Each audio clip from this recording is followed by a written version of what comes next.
Who invented the Lutz in figure skating?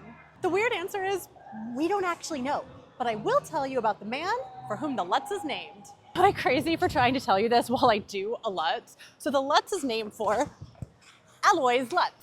So I guess I'm just gonna keep doing Lutzes. Alois Lutz was an Austrian figure skater, and he actually worked as a mechanic's assistant, which is very unusual. He was born into poverty, and typically figure skating is considered a very expensive sport. This is going to become very important when we're talking about the legend and the lore of the Lutz, because very tragically, Alois Lutz was drafted into the military.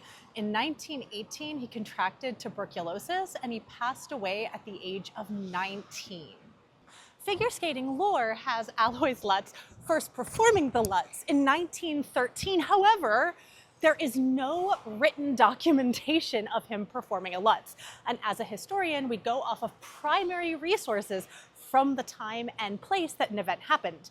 And that just doesn't exist when it comes to Alois Lutz performing the Lutz. I'm still here doing Lutzes. The first documented Lutz was performed in 1928. That was 10 years after Alois Lutz passed away.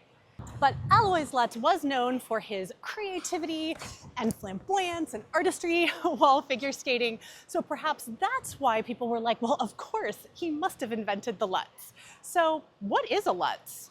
A Lutz is a jump that takes off on a back outside edge. So an outside edge is where you're kind of leaning to the outside of your skate, and then it picks with the other foot. You, in theory, do a beautiful jump, and then you land on a back outside edge. This becomes really hard because most people, perhaps myself when we get a closer look, end up doing what's called a flutz, which is where instead of taking off from the outside edge, you take off from an inside edge, which is a flip. And typically you do a Lutz in a corner. So I'm gonna attempt to do it and we'll see what my coach says. It's like, I get all nervous.